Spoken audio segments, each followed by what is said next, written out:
So dito na kami sa pinakamataas na part ng Kingdom Tower. Gabi ngayon, so nakikita mo ang buong kalawakan ng Riyadh. Okay. We can remove our mask.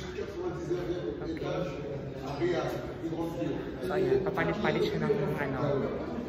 Ayan. Tanggalin ko nga ng mask ko. Pwede naman yata. Okay. Nice and slow.